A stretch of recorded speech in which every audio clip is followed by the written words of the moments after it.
Hey, what is up, everybody? I am here to give you a special kind of video. Since I missed wrestling pretty much all this week, I just finished, like, literally watching SummerSlam, like, a few minutes ago. I'm going to review this week's WWE. It's only going to be WWE stuff. I'm going to finish. I'm going to watch all the shows, and I'm just going to review them all in this video. So I'm going to be watching Raw, possibly main event, I'm not sure yet.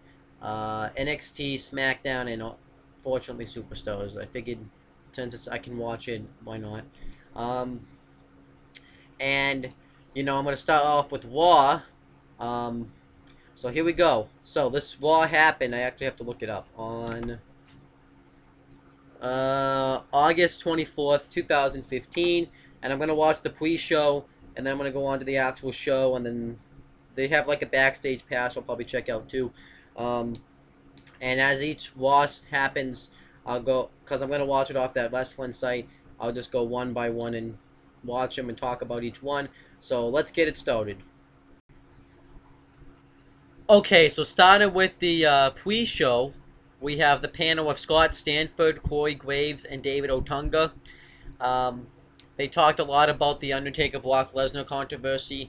David Otunga made a good point, though, that when the submission was happening, when the referee went over the other side, Undertaker made sure that he couldn't see it because he didn't tap out, like, he did it, like, lightly. And the referee, and Corey Graves, like, he got pissed, talked about he got screwed. Scott Stanford even talked about how, well, how the hell did the timekeeper see it, but not, the referee, so there was some controversy with that. And the timekeeper ended up getting interviewed. His name was Berkeley Oatman, I think is how you say his name. And he said the reason that he called for the bell was because he was afraid that the Undertaker was going to get injured by Brock Lesnar, so he wanted Brock to release the hold. And he said that he did see a tap out just like the fans did. So I thought that was cool. I feel like they're going to use this in a storyline, like the Brad Maddox situation, where he was like the rogue referee that screwed Ryback out of the WWE Championship. They're going to do the same thing here. And then Charles Robertson got interviewed and said, well, yeah, Undertaker did tap out, but I was checking for the shoulders.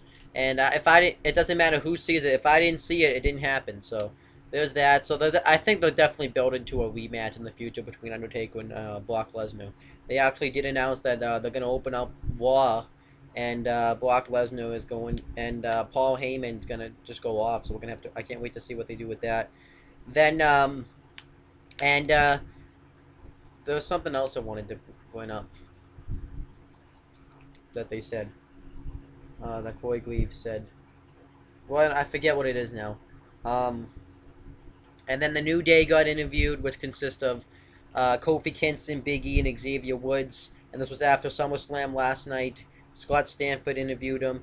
And they were just pretty much talking about hip-hop and how they're going to go celebrate after winning the WWE Tag Team Championships. Pretty terrible stuff. And that was really the pre-show. I didn't think the pre-show was that bad. I liked watching them talk about the tag team matches. And they announced some stuff that's going to happen on Raw. They announced that they're going to unveil Seth Rollins' new trophy tonight.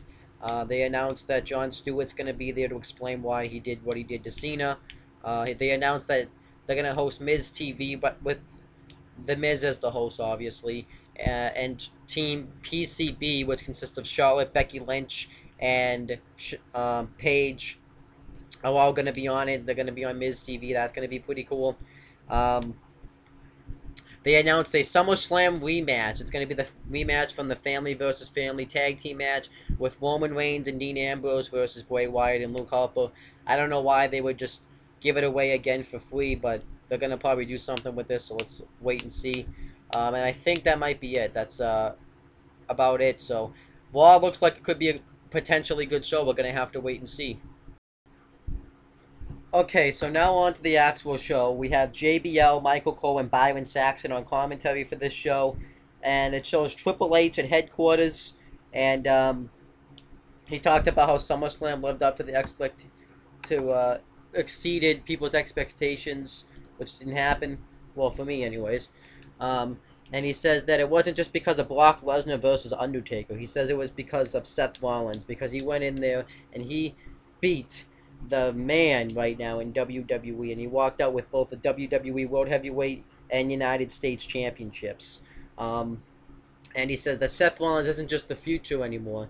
He is the man. And he says that tonight they're going to unveil his trophy, his statue in the ring. And he goes through all the other statues like Bruno Sammartino, Ultimate Warrior, and Andre the Giant, which was cool. And that was it there. I thought that was a good opening segment to that. And then Brock Lesnar and Paul Heyman come out to cut a promo. And Paul Heyman talks about how Undertaker didn't beat him. How he wonders how he went from being the first man ever to make The Undertaker tap out in his 20-year career to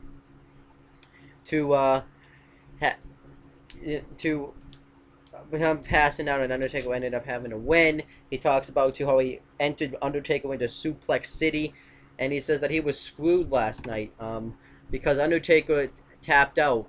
And Brock Lesnar doesn't blame the referee. He doesn't blame the timekeeper who was sitting ringside. He blames The Undertaker because Undertaker had to go through such dirty tactics just to beat Brock Lesnar that he's never had to go through before. He says that this is a desperate Undertaker. What else does he say? He talks about too how Brock Lesnar wants a rematch against Undertaker, but he doesn't want it to happen at WrestleMania, Royal Rumble, Tuesday, Wednesday. That show they're going to have in Madison Square Garden that Brock Lesnar is going to be on in October. He wants his rematch right here tonight, and he calls out The Undertaker. This was a really good promo, though. Definitely check it out. And instead, Bo Dallas comes out, which was an idiotic move. He says that it's a shame that Brock Lesnar ended up passing out to Bo Dallas, but the positive thing is that you woke up and you had a dream that you beat The Undertaker, but it didn't happen. And he tells Brock Lesnar that all he has to do is believe. And then Brock Lesnar just beats the shit out of Bo Dallas. He hits 4 German suplexes on him. He starts to walk away. At this point, Brock Lesnar had taken the shirt off, by the way. And then Paul Heyman tells him to go back and do one more. So he does it. And then Paul Heyman asks him to do one more F5, and Brock Lesnar lays out Bo Dallas with an F5. And Paul Heyman gets on the mic and says, and Brock Lesnar, Bo leaves. And I thought this was great. This was a great segment here. I loved seeing Brock Lesnar look dominant like that, and I loved the promo by Paul Heyman. They're probably gonna do a rematch of Brock Lesnar and Undertaker. I don't think it's gonna be anytime soon. If I was them, I'd do it at Survivor Series, but I think they're gonna either save it for WrestleMania, most likely WrestleMania. They're going to do it at WrestleMania 32, which I'm not going to complain about. And then next we had the Lucha Dragons, which consist of Kalisto and Sin Cara versus Kofi Kingston and Big E, with the primetime players, which consist of Darren Young and Titus O'Neil on commentary. The New Day come out, and this is terrible. Big E's like now presenting Xavier Woods, and they do the trombone thing, and they start singing I'm spreading the news. That song, but it's like the New Day's version of it. It's terrible. Xavier Woods came out with a trombone jam into it. I thought that was pretty terrible. The match itself wasn't that bad. Sin Cara hits the powerbomb, and then he monkey flips Kalisto into Kofi Kingston. I like that spot that he does. And Kofi and Big E get the heat on Sin Cara for a while, and every time they did an attack, Kofi kept doing the... Xavier Woods kept playing the trombone. I thought that was terrible. I think that's going to be the normal thing, is now they like hip-hop, which I think is terrible and stereotypical. And then Kalisto gets the hot tag on Kofi Kingston, and then Big E takes out Sin Cara. Kofi hits a reverse suplex on Kalisto, and then Kofi and Big E hit their Big E hits the big end while Kofi jumps on him for the win, and they start. You know, it was pretty bad because I don't like the New Day. And then it gets great. Who comes out and makes their return? None other than the Dudley Boyz, which consists of Bubba Ray Dudley and Devon Dudley. This was awesome to see the Dudley Boyz return. And they come out They clip they Xavier Woods down. They throw Kofi out of the ring. They throw Biggie into the steel post. They attack Xavier Woods, and they do the spot where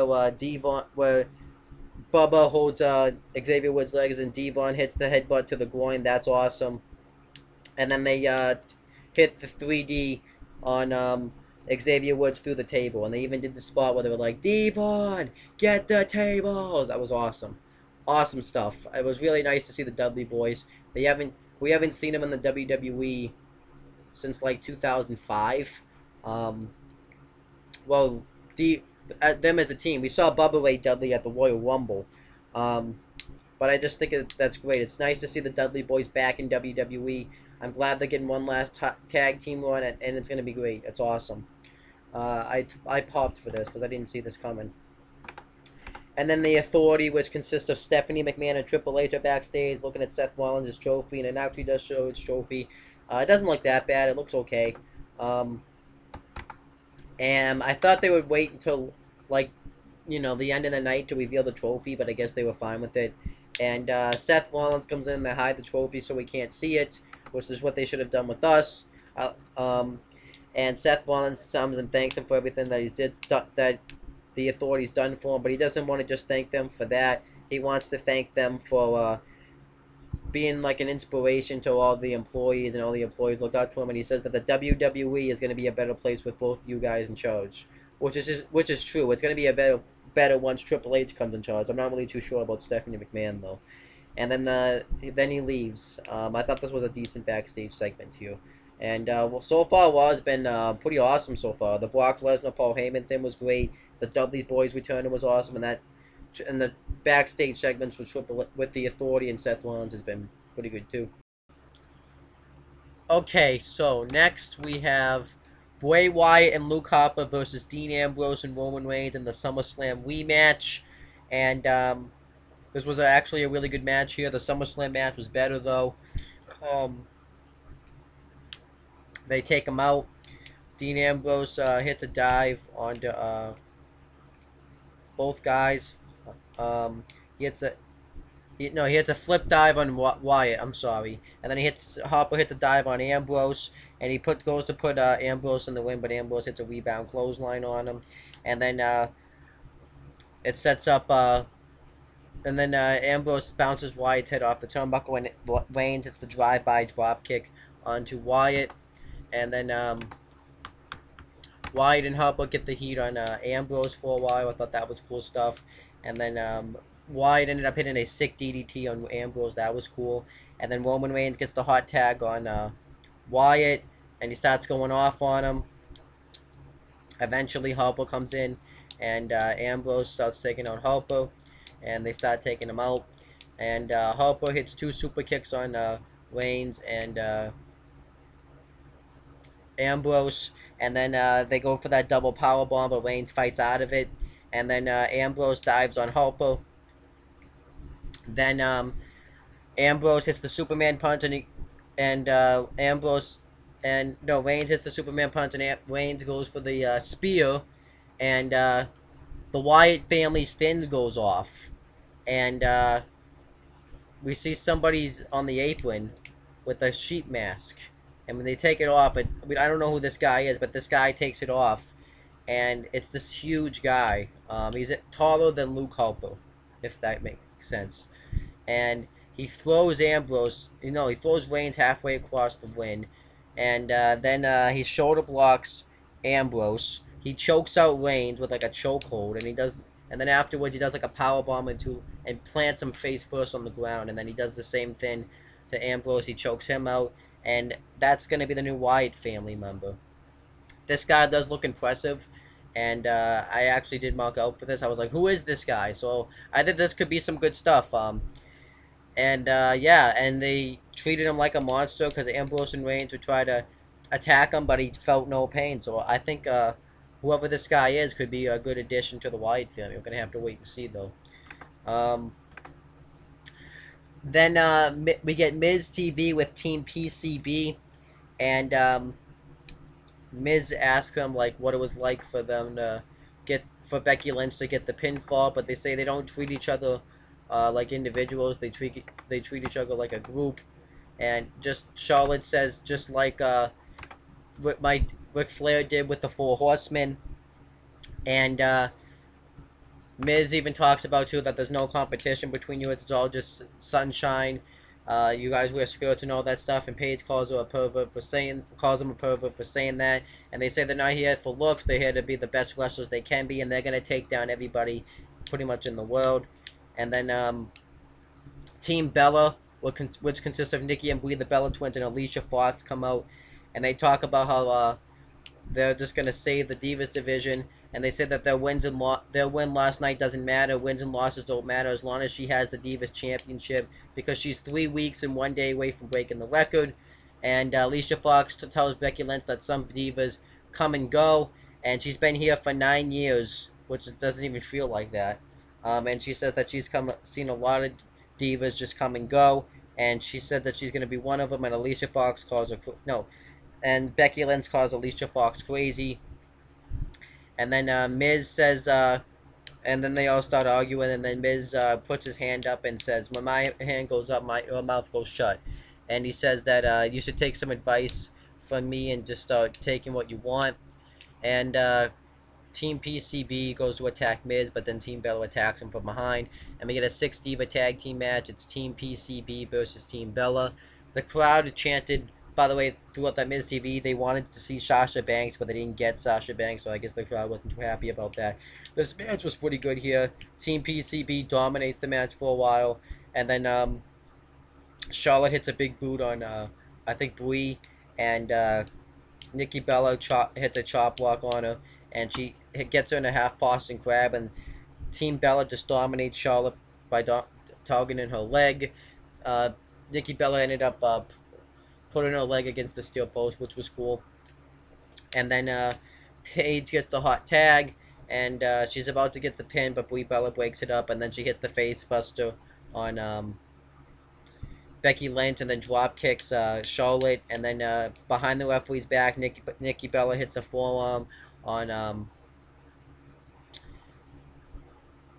Paige, and then Alicia Fox hits the sister kick for the win, and Team Bella wins. I guess I was fine with this because Team Bella's been kind of on the losing end on this thing, so I was fine with this. I guess Team Bad, which consists of Sasha Banks, Naomi, and Tamina Snuka, are just going to end up going away because they kind of lost and they weren't really in this thing, so I guess they're going to break up. I hope they don't end up burying Sasha Banks in the process. The crowd didn't really care about this match, though. They were doing the wave, and they were chanting, "We are awesome." They were also chanting for JBL, so the crowd didn't really care for this match. And then next, Ken Barrett and Stardust were supposed to team up together in a tag team match, but Stardust just attacks Ken Barrett from behind and hits the Queen's crossbow on him. Then afterwards, Neville comes out, attacks Stardust, goes to hit the red arrow on him, but Stardust escapes. I was fine with this. This was simple stuff, and I'm glad the feud between Neville and Stardust is continuing. And then next, Jon Stewart explains his actions, explains the reason why he cost John Cena the title match against Seth Rollins last night. And Jon Stewart says that he didn't do it because he was working with the Authority or Seth Rollins. He did it because he didn't want to see John Cena tie Ric Flair's record as a 16-time world champion, which is kind of a stupid reason. And he even says that the champ is Flair.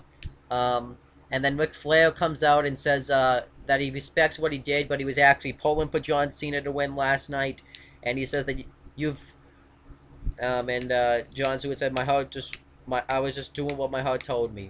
And Ric Flair says that worse things are gonna happen, bad things are gonna happen now that you've done that. And then John Cena comes out, says that he's respect what he did, but he says he doesn't like it because now that the Authority has hold of the U.S. title, John Cena wanted to make that title mean something by having that open challenge every week to give superstars that wouldn't get a chance at the WWE World Heavyweight Championship that opportunity. And now that the Authority has that, they're not going to get those opportunities, and they're not going to listen to the fans. And Jon Stewart says that he respects that, but he just wanted to see Ric Flair break the record, and that was really it there. And then John Cena says you did what you had to do, and even Stewart says that you can just win the U.S. title back. This is your moment. He's like, I understand what you had to do, but I hope you understand what I had to do. And then Cena hits the AA on Stewart and leaves, and that was it. This segment was bad. It was bad acting and just bad in general. Usually Jon Stewart's pretty good, but tonight he just wasn't good. But I think because he was trying to be a face, but technically he's kind of a heel, and it was just bad. Ric Flair just kind of had no purpose to be there. This was bad. I didn't like it at all. Cena was bad. The whole thing was bad. And now that Cena got his retribution, I guess it's over now. I don't really know what's going to happen from this point. But that was Raw. So far, it hasn't been bad. The only bad thing really was the Stewart stuff. Everything else was pretty good. So yeah.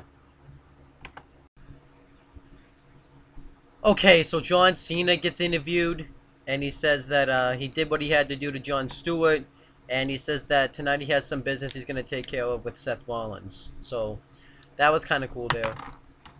It was alright. And then we get Dolph Ziggler, Cesaro, Ryback, and Randy Orton with Lana ringside versus Rusev, Big Show, Kevin Owens, and Sheamus with Summer Rae ringside. And this was actually a pretty good match here. The faces dominate Rusev for a while, and then the heels get the heat on Dolph Ziggler for a while. Sheamus did this move where he stretched Dolph Ziggler's back across his neck. Well, when he stretched Dolph Ziggler's leg across his neck, and he ended up lifting him up and doing that. That was impressive. Earlier in the match, too, Cesaro did impressive where Rusev tried to do like a Luthez press, and Cesaro caught him. And that was really impressive to catch a guy that size by Cesaro. And Dolph Ziggler, well, Summer Rae slaps Dolph Ziggler behind the referee's back, and Lana goes and attacks Summer Rae, and this distracts Rusev, so Ziggler's able to hit the Fameasser on him, and then Cesaro gets the hot tag on Kevin Owens. He starts going off on him, and then he tags in Ryback. He starts going off on Kevin Owens. Big Show pushes Ryback. Kevin Owens tries to beat him with the roll-up, but he kicks out. And then Randy Orton gets the hot tag on Sheamus. He starts hitting all his moves on him. And then eventually Sheamus tries to hit a power slam on Orton, but Orton counters it. Big Show goes to knock out Orton, but he accidentally knocks out Sheamus, and Randy Orton hits an RKO on Sheamus for the win. So Orton, Ziggler, Cesaro, and Ryback go over. And Big Show could have saved the pinfall, but he just stayed on the apron. And afterwards, Rusev and Owens get in Big Show's face and ask what he's doing. And Big Show tries to attack. Big Show shoves him. And Rusev super kicks Big Show, and Kevin Owens does the cannonball to Big Show, and they leave. And I thought Big Show had turned face at that point, but then afterwards, Dolph Ziggler hits a super kick on Big Show, and Cesaro and Ryback pick up Randy Orton, pick up Big Show, and Randy Orton hits an RKO on him. So I guess he wasn't face; he was just to show that he had no friends, or maybe he turned face and then turned back into a heel like that quick because Big Show is like that. So So I'm not really sure with that. Then afterwards, we get the Wyatt family backstage, and they cut a promo. Bray Wyatt says that he tried to warn Roman that Roman Reigns is just a disease, and everybody that he is, just like Dean Ambrose, because he warned him that if you because he pulled Dean Ambrose into this feud with him, and says that he's just going to play with Dean Ambrose, and he says that SummerSlam was just a moment of glory because it was very short-lived, and he introduces the newest member of the Wyatt family. His name was Braun Strowman, I think his name was. Hold on. Yeah, Braun Strowman. And he says that he's the black Sister Abigail, and then he takes his Wyatt mask off, and then the thing goes off.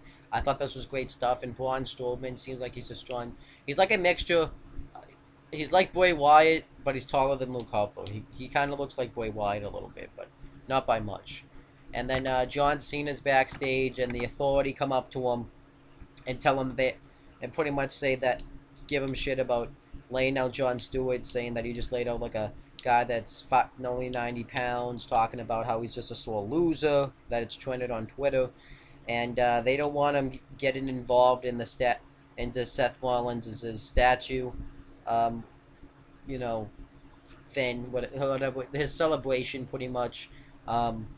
So they have him escorted out of the building by security, and one of the securities was the ladies' man, Teddy Goods, I believe his name is now. He had a different name before, but I think that's his name now. And he wrestles at Top Rope Promotions that I go to all the time, and it was pretty cool to see him working as one of the security guards. I marked out for that.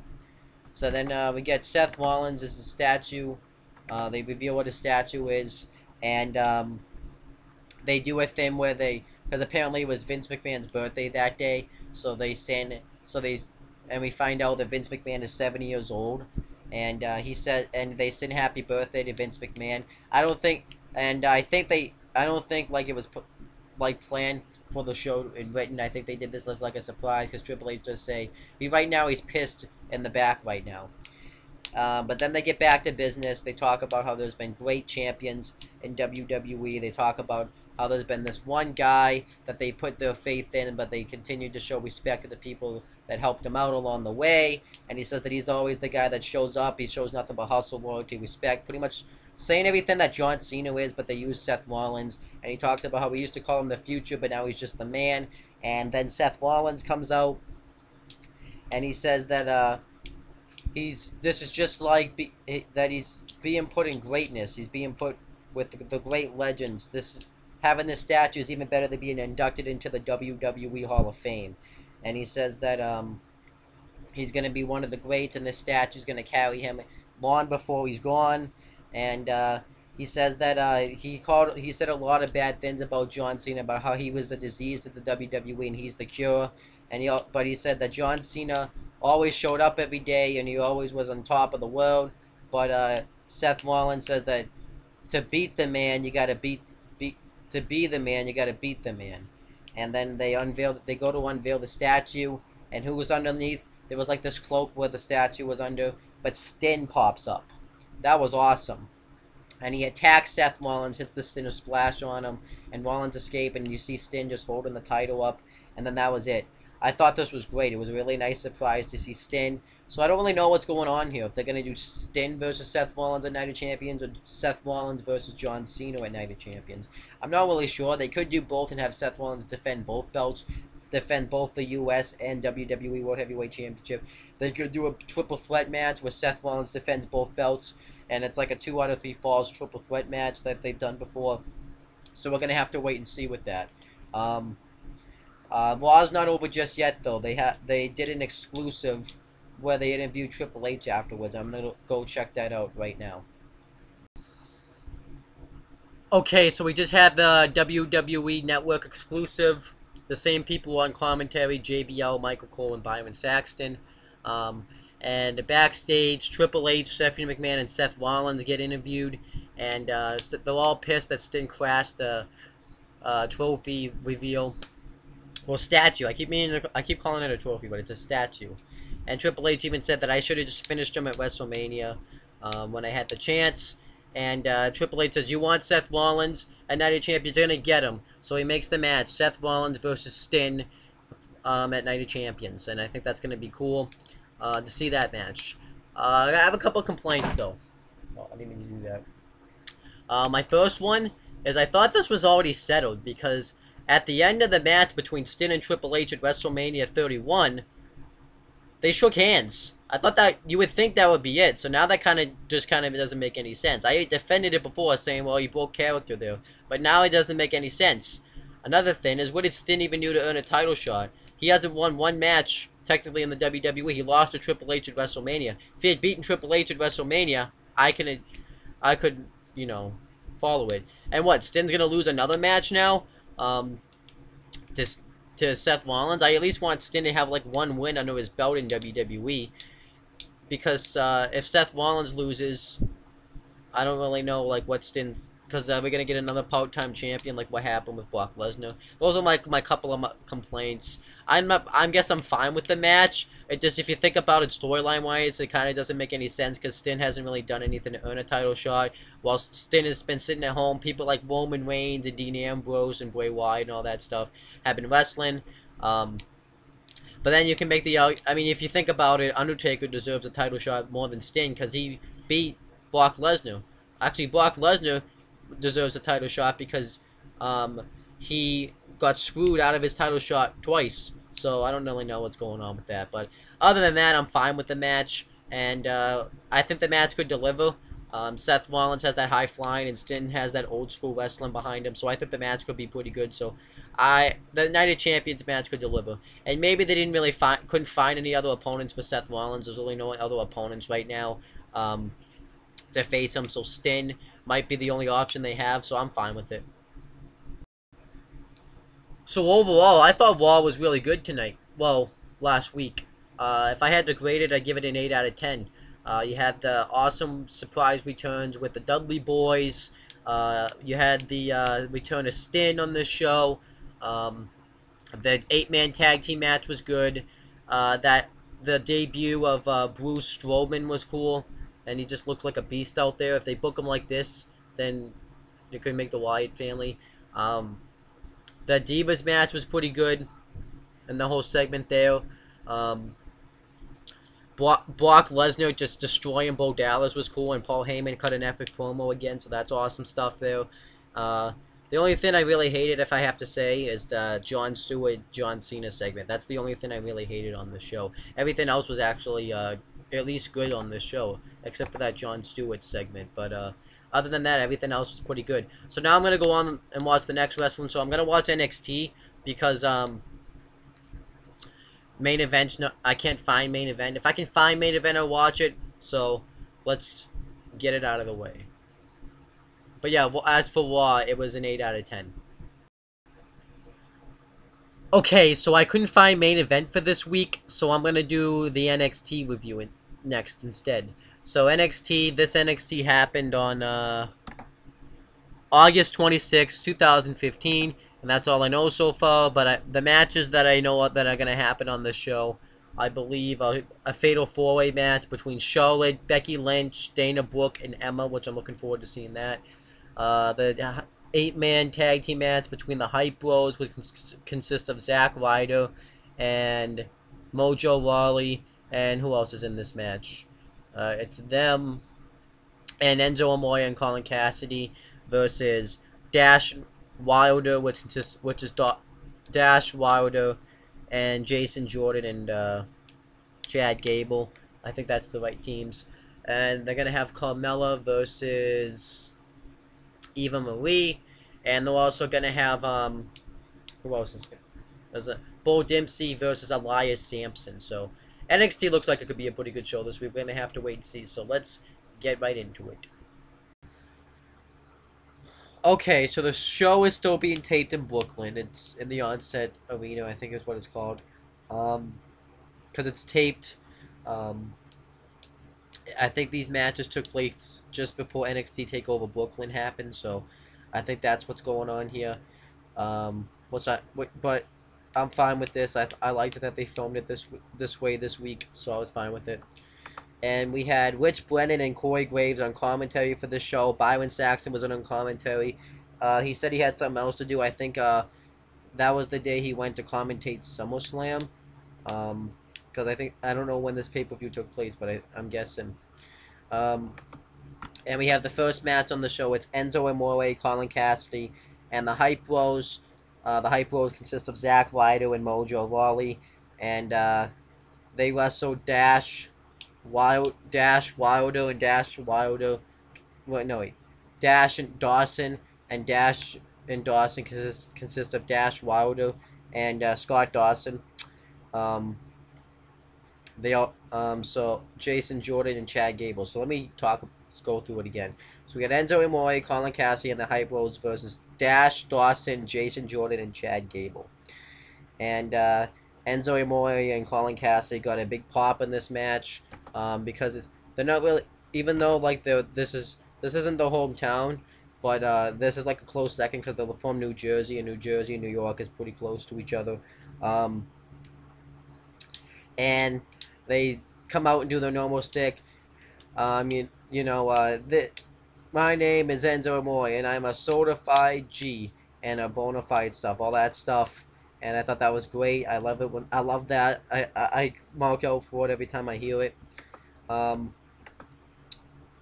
And the faces pretty much dominate the heels for like a while.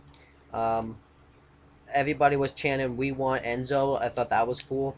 And then eventually everybody starts fighting with each other. And then I believe Dash tried to go off the top, and Enzo caught him with the right hand. That was cool. And then Zack Ryder hits the broski boot on I think it was Dawson, and then well, no, Dash. It was Dash, and then and Colin Cassidy throws Enzo Amore over the top rope, and he ends up like diving on Dawson, Jordan, and Gable. That was cool. And then eventually the heels start to get the heat on Enzo Amore. They just dominate him. Chad Gable ended up doing like a cross arm breaker over the top rope, which was cool. And the heels just continue to get the heat on him. And eventually Colin Cassidy gets the hot tag. He starts taking out everybody. And eventually hell starts to break loose. Zack Ryder hits the Rough Rider on Jason Jordan. And Dash and Dawson hit the Flapjack Codebreaker on Ryder. And Mojo Rawley takes out Dash and Dawson. And then Colin Cassidy hits a hits the tilt-a-whirl slam, and Enzo Amore hits the splash on Chad Gable for the win. So I thought this 8-man tag team match was a lot of fun here. It was just great stuff. It was awesome. Great way to open the show. And then William Regal's backstage, and William Regal announces that next week the Dusty Rhodes Tag Team Classic tournament's gonna start, and Neville comes up and wants a spot in the tournament because after everything that Dusty Rhodes has done for him for his career, and William Regal says, "I'll see what I can do." So that's gonna be pretty cool that Neville's gonna be in the tournament. I think that's awesome. I don't know who his tag team partner is gonna be, but we'll have to wait and see. I hope it's somebody cool. And they show an interview from last Saturday for Finn Balor, and Finn Balor says that Kevin Owens took him to a limit that he's never been to before, and tonight they saw a side of the NXT universe sort of side of Finn Balor they've never seen before. I thought it was a pretty good promo. And then it shows a video package for Emma. It's the same one we've seen before, but it's still pretty cool. She even says that she's gunning for Nikki Bella's Divas Championship. I thought that was cool. And then Charlotte and Becky Lynch get interviewed because they're going to have a fatal four-way with them and Dana Brooke and Emma. And Charlotte says that Dana Brooke may want to take the spot for NXT, but it's not going to happen. And they talk about how Emma is just Dana Brooke's lapdog, and they say that tonight, even though they're going to have to face each other, they're going to see who the real dominant woman is on NXT. I thought it was a pretty good promo. And that interview took place before the Becky Lynch one. I actually forgot to talk about the Emma video package. Emma had a video package. It showed her doing the Evolution thing when she was doing that, and then how it didn't work out on the main roster, so then she brought out this new aggressive Emma. I thought that was a good video package. So then we got Eva Marie versus Carmella. This was a pretty good match here. Carmella comes out before the match and does the same thing that Enzo Amore and Colin Cassidy do, talking about how she's Carmella, so that she's the hottest chick in the ring. I thought that's cool. I like that gimmick for her. I think it fits her really well. And Eva Marie hits the slice bread for the win. Eva Marie still improved. She did boss the slice bread a little bit, but I still think she has improved, and I think she can continue to improve. So I'm happy, and I'm glad they made Eva Marie a heel, because nobody likes Eva Marie because she pretty much is only on the WWE because of Total Divas. So I like that as well. And then Tyler Breeze is backstage, and he talks about his match with Jushin Thunder Liger. And he says that he may be the winner of the match, but in real life he's the winner because he looks like this, and Jushin Thunder Liger has to continue to wear masks all the time.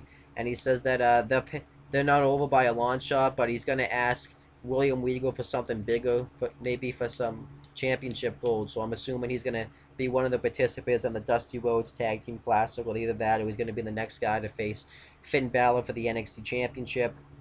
I wouldn't complain about that. That'd be cool. And then Emma and Dana Brooke are backstage, and Dana Brooke talks about how they're way better then Charlotte and Emma, and no, Charlotte and Becky Lynch, and then they get interviewed. I don't really remember much what they say, but then Emma says that it's the difference to be dominant and to look dominant. I thought that was a good line. And then we get a Dana Brooke video package. She had a nice video package here. It's the same one, I think, but they still showed it. And they even talk about how she's going to revolutionize the Divas division. And she ended up, somebody tweeted that. She ended up retweeting it.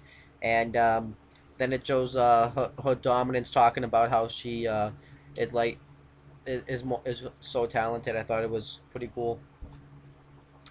And then Bayley gets interviewed after winning the NXT Women's Championship, and she's just speechless. She's talking about how it was an amazing moment for her because she went through how to get this title, and she thought it was an amazing moment to be out there with her and the 4 Horsewomen. And she says that it's a shame they're all going to be up on the main roster now. And then her mom comes up and talks about how she's very proud of her, and this was a big moment for her and her brother, and I don't know who the other girl was, but I'm assuming it's like her sister or something, but it was a nice family moment. It was a really cool moment, and Bayley was really speechless here. I thought it was awesome. And then William Regal gets interviewed about the Dusty Rhodes Tag Team Classic, just talking. He was about to announce the opening match, and then Baron Corbin comes up and says that he usually doesn't play well with others, but he wants to be in this NXT Tag Team title tournament. Well, the Dusty Rhodes Classic tournament, and he announces that the first match of the tournament is going to be Baron Corbin and Rhyno versus the Ascension, which consists of Connor and Victor, which is going to be cool to see them back on NXT. I hope they put them back to their original gimmick. But that could be a nice match because they're both dominant. The Ascension was like one of the most dominant tag teams on NXT, and Baron Corbin and Rhyno are just dominant themselves, so that could be cool. And then Kevin Owens gets interviewed. And he gets asked how he feels about like his match with Finn Balor, and he's lost, so he's all pissed off about it. So he says that he's going to destroy Cesaro at SummerSlam, and then he gets asked like what his future is on NXT is now, and he just walks away. I thought it was cool stuff. That's the way he should be acting. And then we got Elias Sampson versus Bo Dempsey. Elias Sampson came out with that gimmick where he had the guitar and all that stuff, just like that NXT show I went to in Florida. I thought that was pretty cool. And he has this new gimmick where now he pats on his stomach, just like Kamala used to do. But Bo Dempsey, I talked about it before. I think they just need to let him go. He's pretty much just a rip-off of Kevin Owens, and then he's trying to be Rhyno, so I just don't really see anything in Bo Dempsey. I think they should just release him, and Bo Dempsey can go somewhere else. I just don't really think he's a good fit for the WWE. But Bo Dempsey wins with by going off the top rope and like splashing Elias Sampson. I thought it was okay. Match just okay at best.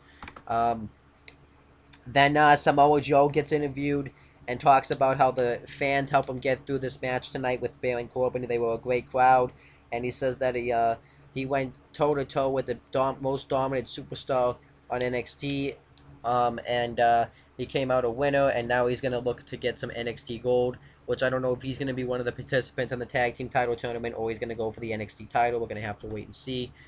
And then it shows another Nia Jax video package. It's the same one, but I just think it's so cool, and I can't wait to see what they do with Nia Jax going forward.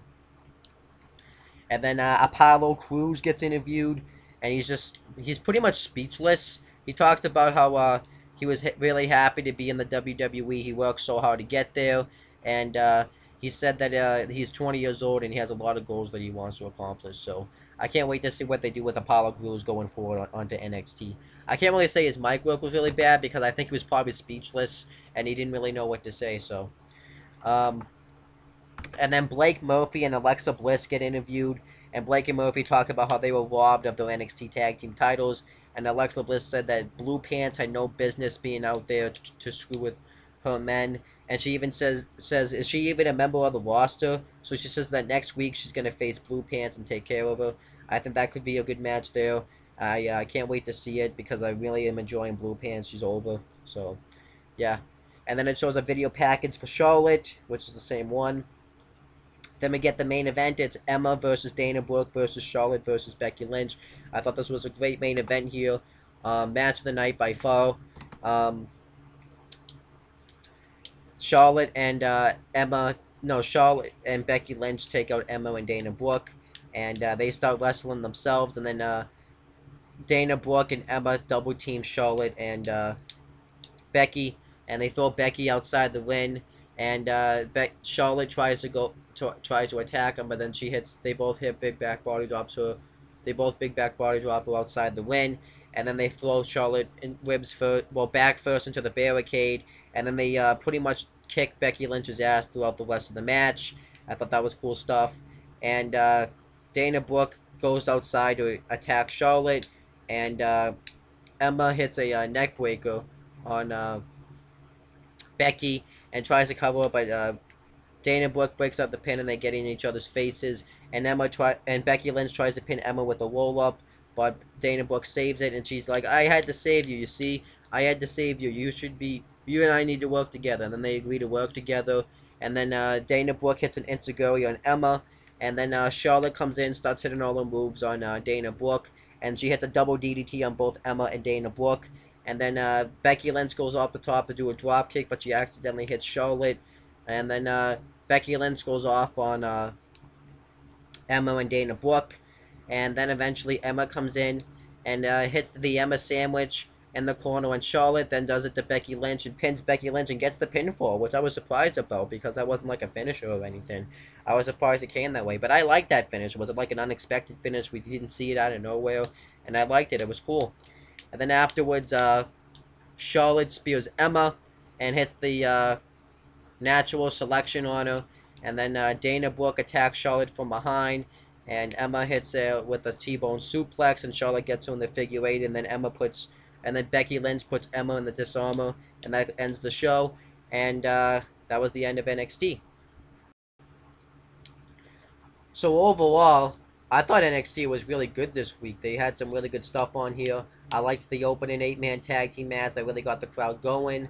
I liked the build up to the tag team, the Dusty Rhodes Tag Team Classic Tournament. I can't wait to see that next week. Well, this week because it's Sunday now. I liked the interviews they had throughout the show. I liked watching those. I liked the build-up to the main event Fatal 4-Way match they had on the show. I really liked that. I liked how they played video package for each woman that in the match. I really liked the main event on this show, the woman match. I liked that unexpected finish. So I thought NXT was really good this week. The only thing I really didn't like was Bo Dempsey versus Elias Sampson. That's the only thing I really didn't like. But everything else was at least good to great. If I had to give it a rating, I'd give it an 8 out of 10. Alright, so now I'm going to do SmackDown. This SmackDown happened on August 27th, 2015. I don't know anything that's happened on this show yet, but they did announce that the Dudley Boyz are going to make their return to SmackDown. I'm really looking forward to seeing that. I don't know what they're going to do on that show, but it's been a while since we've seen the Dudley Boyz on SmackDown. I think the last time they were on SmackDown, like I said, was probably in 2005, so that should be pretty cool. I can't wait to see that. So let's get right to SmackDown. Okay, so we had Jimmy Uso, Rich Brennan, and Jerry the King Lawler on commentary for this show. Rich Brennan was making a SmackDown debut, which is pretty cool. I'm glad he's going to be doing SmackDown because I didn't think Tom Phillips was working as a commentator. I think he should stay doing the 5 thins stuff and all that, so I'm happy about that. And the Wyatt family, which consists of Bray Wyatt, Luke Harper, and now new member, Braun Strowman. I had to look up his name because I'm bad with names, so it takes me a while to remember him. And Luke Harper cuts this promo, talking about how all us people get lied to by our parents and stuff like that about how the world is, but Bray Wyatt tells us how the world really is. And then he talks about Roman Reigns, and then Bray Wyatt cuts a promo and talks about how Roman Reigns is pretty much a disease, the same thing he said on Raw, pretty much. And he talks about how Roman Reigns always throws out family and brother, but he doesn't truly see Dean Ambrose as family. But he looks at each member of his Wyatt family, and he sees them as family. And Sister Abigail, wanted to bring in Braun Strowman as a member of the Wyatt family because she loves Braun Strowman. She's his Braun Strowman is her black sheep, which I think it's weird that he says that. That pretty much means I think that she has a crush on him. I wonder if they're ever going to tell us who Sister Abigail is, by the way. And Bray Wyatt says that they're going to destroy Roman Reigns and Dean Ambrose. I thought he cut a great promo, and then Braun Strowman takes the sheep mask off and does like an evil smile. He does fit that creepy role of the Wyatt family. I'll admit that, because I don't feel scared, but you can feel kind of scared when you see him. I'm not really sure how Braun Strowman's gonna really be in the win, because he could be somebody that looks Bray Wyatt size, but could be absolute crap in the win. So I'm gonna wait and see with that. But then Roman Reigns and Dean Ambrose come out. They come out the way they used to do with the Shield, which consisted of them and also Seth Rollins. When they come out to the crowd with the Shield theme song, I thought that was awesome. The only thing that was different is that it was just, they didn't say Cielo, you know, that whole thing. And Roman Reigns says, "It is what it is. We got our ass kicked, but we're here to fight." And Dean Ambrose says, "I'll take the ugly one." And they get in the ring, and Bray Wyatt calls them off. Well, Braun Strowman gets in their faces, but Bray Wyatt, but the Wyatt family retreats, and Bray Wyatt says, "I'm inside you." It's pretty much saying that he got inside Ambrose's and Reigns' head. I like this segment here. I thought it was good, and I'm really looking forward to see what they do with this new Wyatt family now, with the induction of how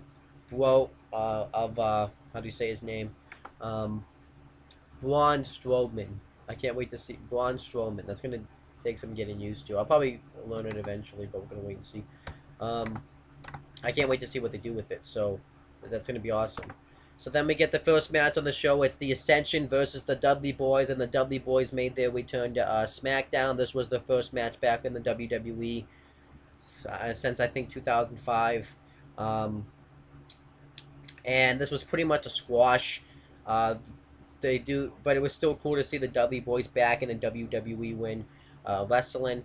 I just still can't believe they're here. I couldn't believe it just watching this match. I thought it felt like a dream. But they do that spot where Devon goes up and hits the headbutt to the groin on, I think it was Victor. And they try to get the table, but Connor stops him.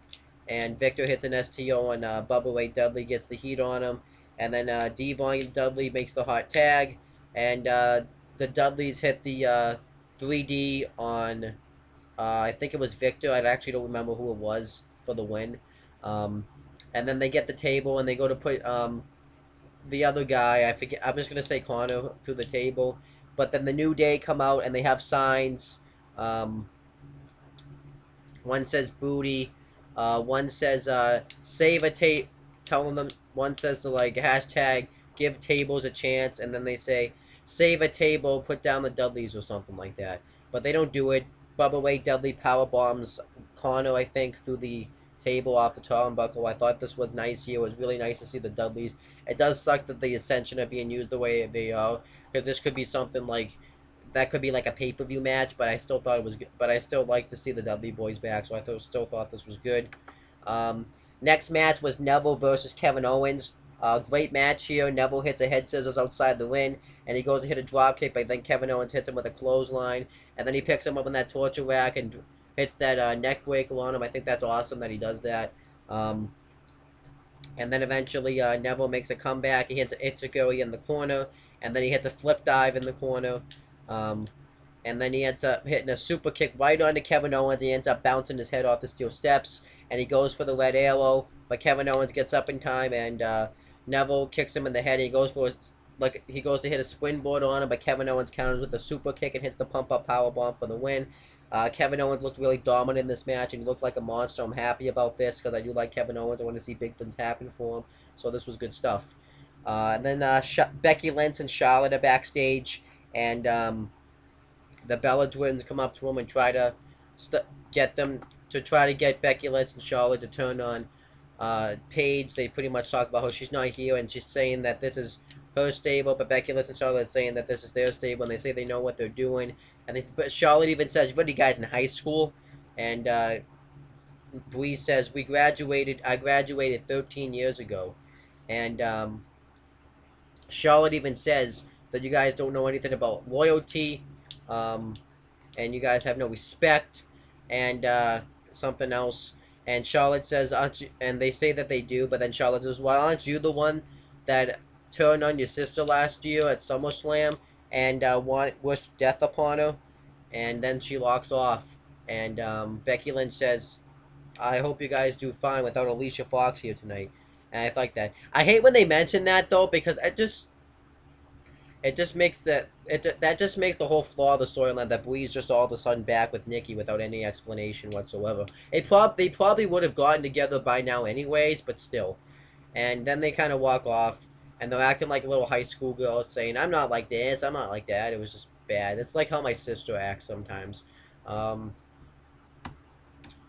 And then we get the next match. It's Charlotte and Becky Lynch versus the Bella Twins, and Team Bad was on commentary for this match. So I guess that group is still around.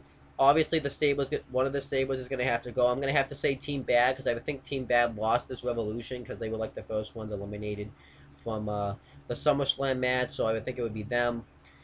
Jimmy Uso wasn't on commentary because Naomi, who's his wife, was out there. I don't know why, but I guess he didn't want to ask. I don't know why they had him to get off commentary. I think there's a reason, like because they're married in real life, they don't want to take the chance that it's gonna ruin their relationship. But why the hell don't? But yet they're trying to break up Rusev and Lana as a couple. So that makes no sense.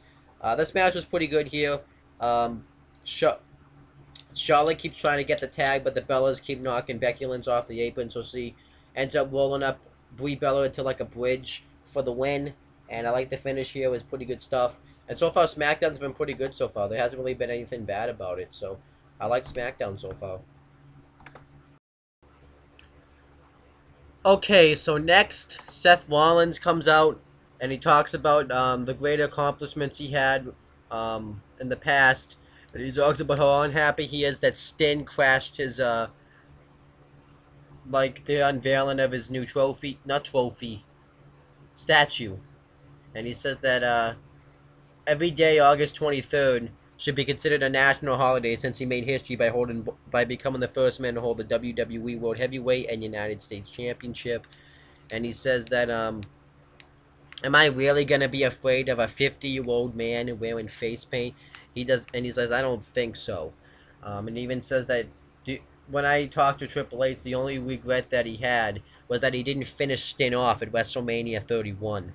And he says that he's going to do just that. He's going to beat the old Artifact at Night of Champions. And then that was it. I thought it was a great promo, and I can't wait to kind of see this match, even though it kind of doesn't make any sense for reasons I just explained earlier in the video, but whatever.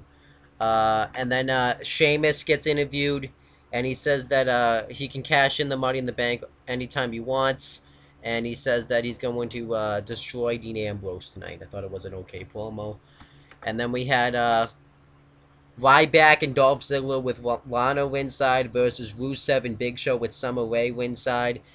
They pretty much just destroy Ryback in the beginning, but there's some dissension going on between Rusev and Big Show because Rusev's refusing to tag Big Show in the match, and then Dolph Ziggler gets the hard tag on Big Show, and Ziggler eventually ends up going for the Fameasser, but then Big Show counters with a face-first power bomb and then knocks out Ziggler. But Rusev tags himself in. He's just going to take the credit. He puts Ziggler in the accolade. But then Big Show knocks out Rusev and leaves the match. And Ziggler drapes his arm over Rusev and covers him and gets the win. So Ziggler and Ryback are over here. I don't really get what's going on with Big Show, though, because he's a heel. But so is he turning face or is he turning heel? I feel like they want to turn him face, but they're not doing it because they know we're keeping track. So I don't know what's going on with Big Show. And then Roman Reigns and Dean Ambrose are backstage, and Dean Ambrose is talking about how he's gonna destroy Sheamus tonight, and he says if he sees any of the Wyatt family out there, he's gonna destroy them. But Roman Reigns just wants him to focus on Sheamus, and he's gonna scale the building and look for the Wyatt family, which doesn't end up. I guess he doesn't find them because we're gonna find out later on in this review. And then we get Sheamus, then we get the main event, Sheamus versus Dean Ambrose. Great main event. I thought it was awesome. Sheamus destroys Roman Reigns. No, Dean Ambrose in the beginning.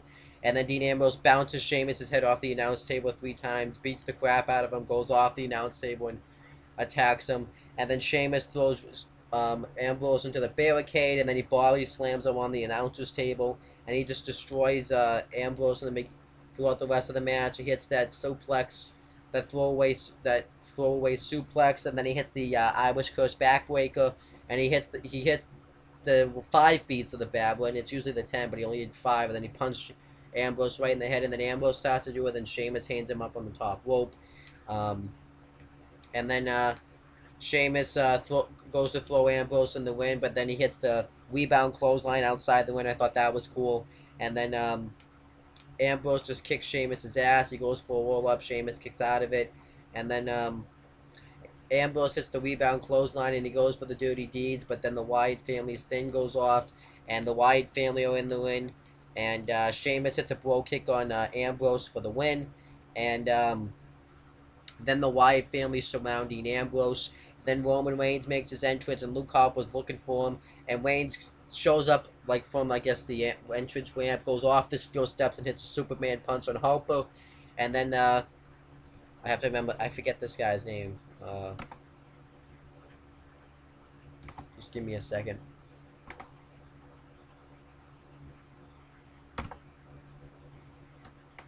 Then Braun Strowman and Bray Wyatt are in the ring, and Roman Reigns gets in the ring, has a face-off with this guy, and he starts throwing some punches at him, but Braun Strowman just completely owns Reigns, gets him in that chokehold again, and plants him down, like in a powerbomb, and plants him down face first on the floor, and stands over him, and the Wyatt family do the follow the buzzards thing, and that's how the show ended. I thought that was a fine ending, and SmackDown was pretty good.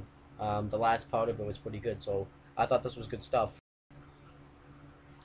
So overall, I thought SmackDown was a really good show this week. The only thing I really hated on the show was that tag team match between Ziggler and Rusev versus Big Show and...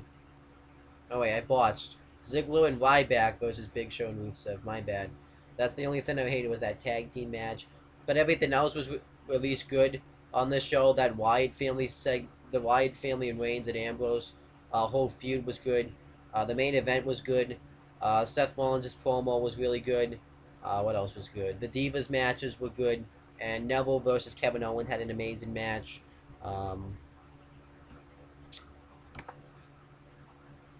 Yeah. And the Dudley Boyz returning to SmackDown was really cool to see them back in WWE. And the commentary was even good on this show. I think they should just stick with this set up as a commentary team for SmackDown. I think Rich Brennan's fine on SmackDown. I really liking Jimmy Uso.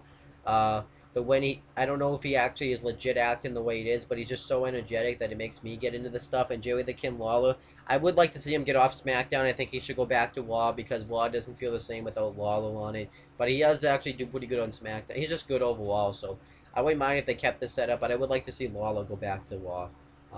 That's the only thing I would change. But yeah, the only thing I really hated was that tag team match on this with Ryback and Ziggler versus Rusev and Big Show. So if I had to give it a rating, I'd give it an 8 out of 10. Yeah, that's my thoughts on SmackDown. So now let's move on to the next wrestling show.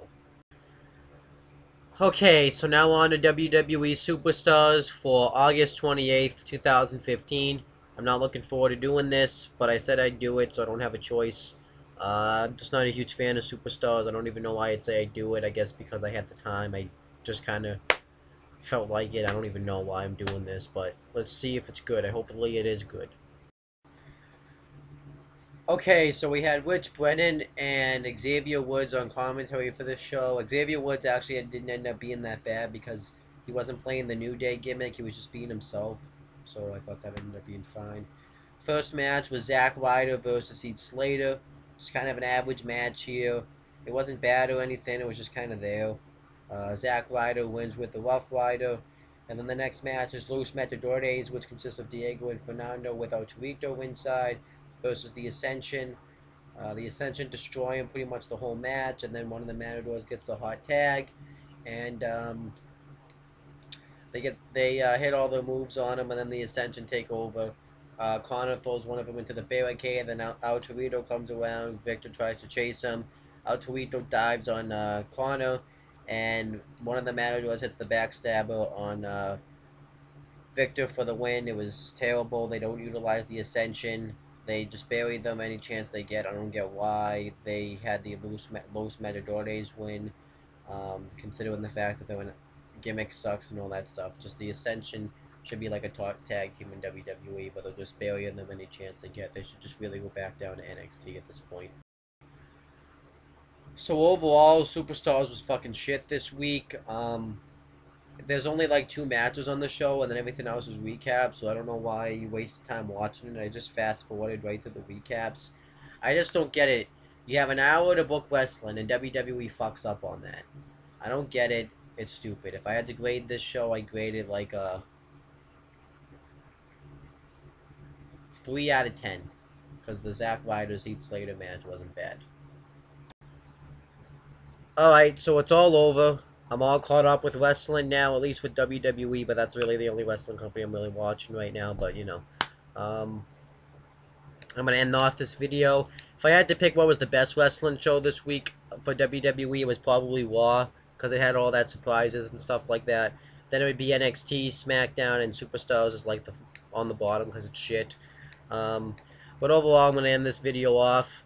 You can subscribe to my channel down here. And you can subscribe to my non-wrestling channel, Owen the Talkinator up there, and then CM Brothers down there. And my friend James the He-Man Hebert has 2 YouTube channels, James Hebert's right here, and Way With Youth Wrestling is right here. And you can also check out the Massasoit Wrestling Corner. I'll post it somewhere in the middle or something. And we're starting that back up in September. It's going to be really cool, so I hope you guys check that out. And that's pretty much it, guys. Talk to you later.